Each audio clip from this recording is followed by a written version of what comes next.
This is your WGBW Daily News Roundup for the Talk of Green Bay, 97.9 FM and 1590 AM.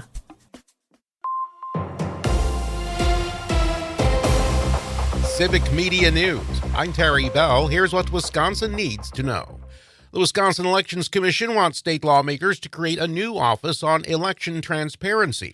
Administrator Megan Wolf says public demand for transparency is growing. If approved, the office would operate inside the WEC and handle audits and voter accessibility.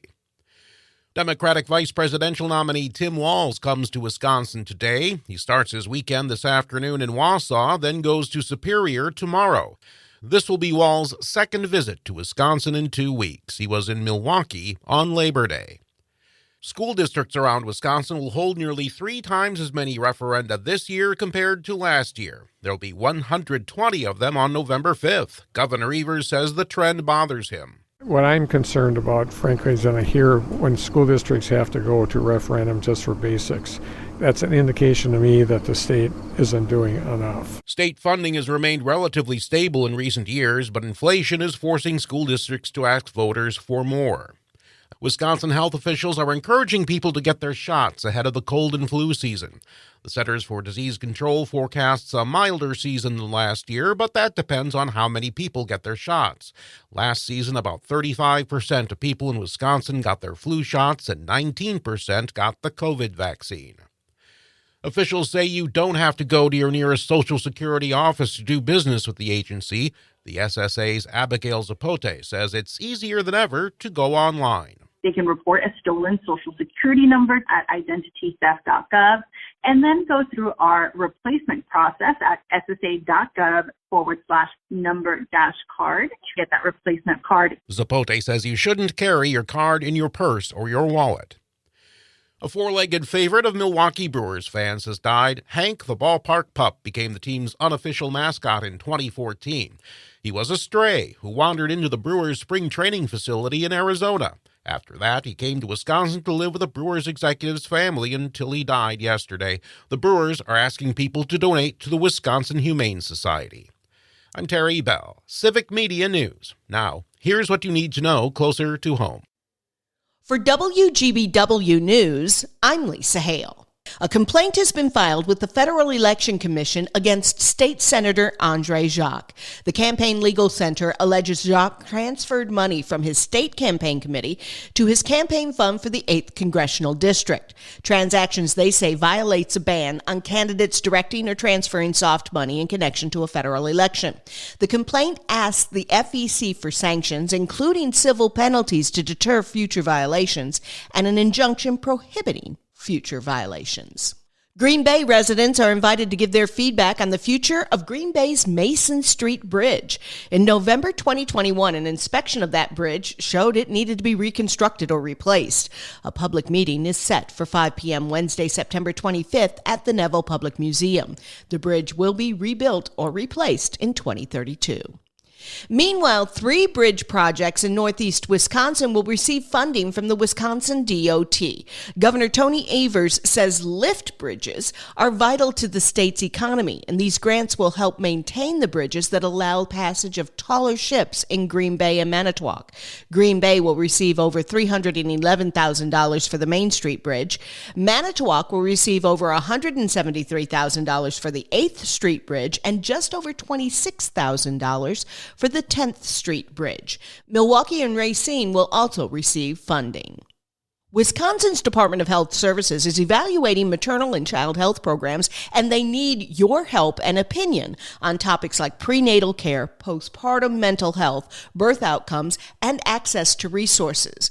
Dr. Jasmine Zapata from the DHS. It's very important that we have diversity of voices, of backgrounds, of experiences.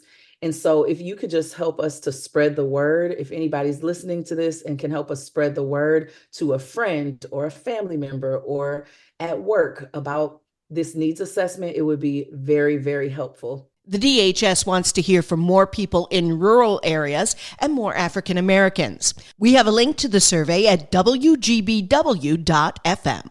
September is Hunger Action Month in Wisconsin. Governor Tony Evers signed a proclamation this week endorsing the efforts of 6 Feeding Wisconsin locations in the state. Feeding Wisconsin helps fight hunger, improve health, and strengthen local communities. The organization says over 600,000 people in the state don't have enough nutritious food to eat and don't know where their next meal is coming from. The Oshkosh Corporation hosted the Feed the Body, Feed the Soul event at the Sunnyview Expo Center in Oshkosh Thursday. Over 1,000 volunteers packaged and prepared 200,000 pounds of rice for Feeding America, Eastern Wisconsin. This is the 7th year for the event. Over those years, volunteers have packaged more than 1 million pounds of food for those in need. And that's what you need to know. I'm Lisa Hale, WGBW News. History is made for the Brewers' youngest player. Hi, I'm Jimmy Kuska with sports, filling in for Mike Clemens. Jackson Chourio became the first 20-year-old to hit 20 home runs and steal 20 bases in a season during Milwaukee's 3-0 win over San Francisco Thursday night. Milwaukee leads the NL Central by 9 games with 16 games to play. The Brewers are in Arizona this weekend for a 3-game series beginning tonight. The Green Bay Packers take on Indianapolis this Sunday, and they'll be starting Malik Willis at quarterback with Jordan Love out of action with an MCL sprain. Head coach Matt LaFleur said that Love is working towards returning soon. He's going to do everything he can to be out there, and we'll give him the week. LaFleur added that Love has been at practice helping out this week. Yeah, he's been out there at practice and been engaged, knows every play call, is always coaching up Malik, coaching up Sean, is doing a good job with it. Both the Packers and Colts are looking for their first win. Tomorrow is a big-time college football showdown in Madison. Alabama plays Wisconsin at 11 a.m. Filling in for Mike Clemens, I'm Jimmy Kuska with Civic Media Sports. On your entertainment beat, I'm Pete Schwaba. Grey's Anatomy fans will be happy at the return of a popular character for season 21. The show offered a sneak preview of what is to come after an intense season finale for season 20. The preview revealed the return of Jesse Williams' character, Dr. Jackson Avery. A recent blurb in The Hollywood Reporter insinuates that Avery will be butting heads with Dr. Gray.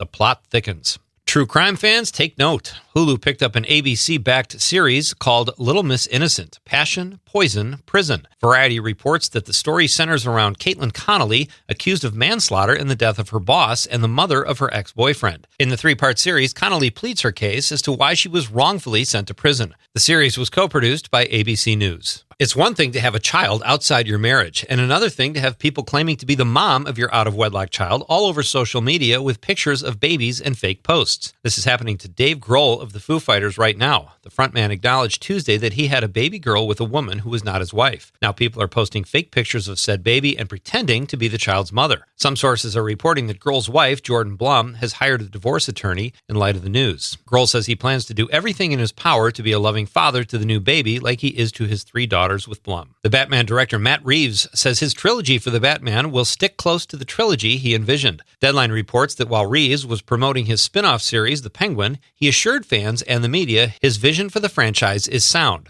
The Batman 2 is scheduled to start filming in 2025. At Nightlight, we talk about movies and TV and everything involving the arts. Sometimes we get a great suggestion from one of our guests of what we should be watching, and the other night was just such an occasion. Guest and author-comedian Roger Rittenhouse recommended the action drama film Rebel Ridge, starring Aaron Pierre and Don Johnson. Pierre is currently working on the Lion King prequel as the voice for Mufasa. Turns out he's pretty good at the live-action stuff, too. He plays a soft-spoken, mysterious victim, or so we think, as he is pitted against a crooked small-town sheriff played by Don Johnson. Also in the film is David Denman. You might know him from the sitcom The Office as Roy, Pam's fiancé. Denman is carving out a nice career for himself, choosing different roles and at times playing offbeat bad guys. The movie is like a smarter version of Rambo. It's available to stream on Netflix, and it's getting a 95% on Rotten Tomatoes. For more showbiz fun, tune in to Nightlight with me, Pete Schwaba, weeknights from 6 to 8 p.m. on the Civic Media Radio Network. With your forecast, I'm Corey Hartman. Partly sunny today, highs in the low 80s. Tonight, mostly cloudy, a low around 62. Partly sunny Saturday, highs near 82. And 65, the low Saturday night. Mostly sunny for Sunday, 83. Sunny Monday, and a high near 83. Currently, 66 degrees.